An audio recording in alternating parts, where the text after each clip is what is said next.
Hello, everyone. Welcome to another edition of the Gringo Show. Glad to have you back with us after our long summer break. And trust me, just because some parts of the government just literally stopped working for weeks at a time doesn't mean that nothing happened. So let's update you on what went on this summer while you were at the beach. Of course, the two dudes that have been dominating the headlines this summer, this guy who's still president for another 2 years or so and just wants to talk to you for 2 hours every morning about whatever is on his mind. Muy inteligente y que ya hasta se me está poniendo negro el pelo y que me estoy viendo muy fuerte y joven. Entonces, eso sí me preocuparía mucho. And then there's a guy who was president but still keeps on showing up like the guys playing the marimba outside your door. Can't you just stop? And trust me, things haven't been going well for Trump this summer, even though his own son-in-law, Jared Kushner, wrote a book that had him included in it. And oh, by the way, son-in-law in Spanish is yerno. What a word, yerno. Yerno. The origin of the word is that a mother-in-law takes a long look at her son-in-law and says, yeah, no. In his book, Kushner talks about a moment where Chancellor Marcelo Ebrard was invited to the Oval Office and got to sit right in front of the Resolute desk, which is very rare. Usually people sit on the couch nearby, and Trump said to him, and I quote, "This morning, John Bolton," who by the way is the former national security advisor, "came into my office and said, Mr. President, everything is ready. We have to invade Mexico because they're not doing enough on the southern border." And Trump said, "John, that's too much. That's the last straw. I would never do that to my friend AMLO or the great people of Mexico. You're fired." Now imagine Ebrard being there. He froze like, and then Trump started laughing, and Ebrard was like,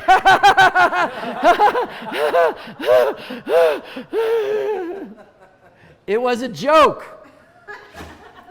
We've learned more about this relationship that basically Ebrard was told that they needed to mobilize troops on the southern border with Guatemala, and if not, they would cancel the USMCA and put steep tariffs on imports, which would pretty much cripple the Mexican economy.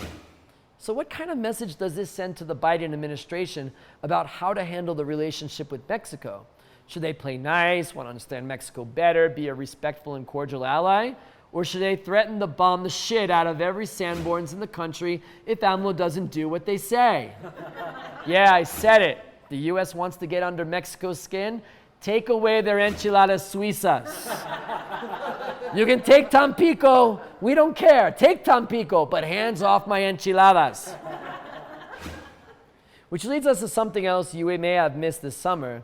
The New York Times published a bombshell article about the relationship between U.S. Ambassador Ken Salazar and AMLO, which is completely on the other side of the spectrum of what the Trump administration was doing. The article mentioned that Salazar was too chummy with the president, which some would say that's what an ambassador should do, but at the same time was contradicting U.S. policy by doing so.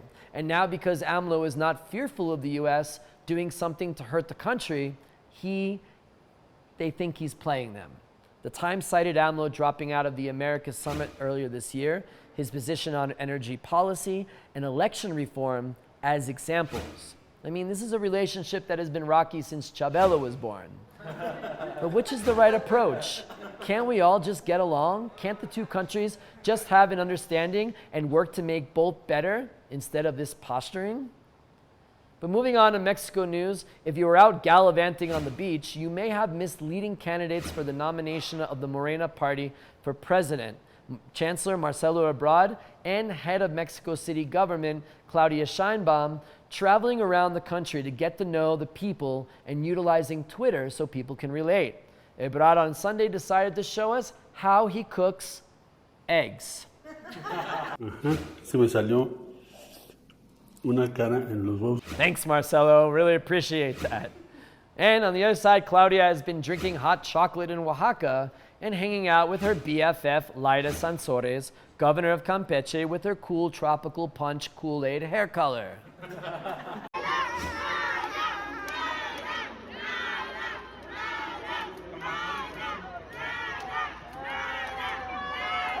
Oh my God, Claudia! Oh my God! Wow! Get a room, ladies. Get a room. Oh, an aside about La Gobernadora de Campeche, she made her first State of the State address, and instead of talking about policy, she did this.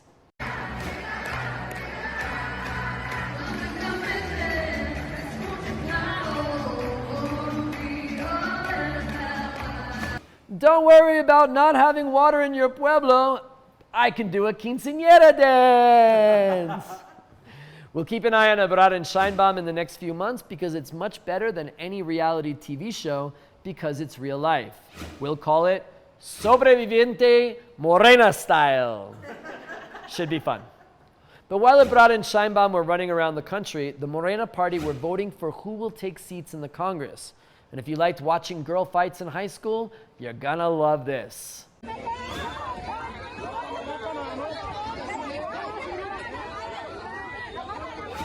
The vote was highly criticized not only by the conservatives, but members of the party for irregularities, including not checking voting credentials, vote buying, in which the head of the Senate, Ricardo Monreal, who was a member of Morena, called the Fraud Olympics. Ah, democracy. Can you like it?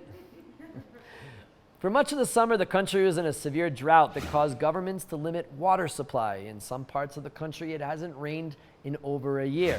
Reports were that Tlaloc was in Zipolite nude bathing with Undersecretary of Health Hugo Lopez-Gatell, and he didn't make it rain. But then the rains came, and it did rain. Severe flooding was reported in Jalisco, Nayarit, Colima, Michoacan, Querétaro, and the worst happening in Sonora. Our new normal, long dry spells followed by torrential rainfall and flooding. Meanwhile, the government is continuing to build a very large oil refinery. Yeah, not funny, right? No. Finally, authorities this week issued arrest warrants for over 80 people for the 2014 disappearance of 43 students, including the former Attorney General who oversaw the case during the Peña Nieto administration. The government announced that it was a crime of the state and was a huge cover-up by the federal, state, and local authorities. There's no idea if it will help find what exactly happened to the missing students, since only the remains of 3 of them have been found. Okay, I think we've updated you on what you missed this summer. So that does it for this edition of The Gringo Show. Thanks for staying with us. If you've enjoyed the show, please make sure you like us on Facebook or YouTube. We read the papers, watch the news, and scroll through social media to share with you what's happening right here in Mexico so you don't have to. Glad to be back. Tune in weekly for more episodes. See you next week.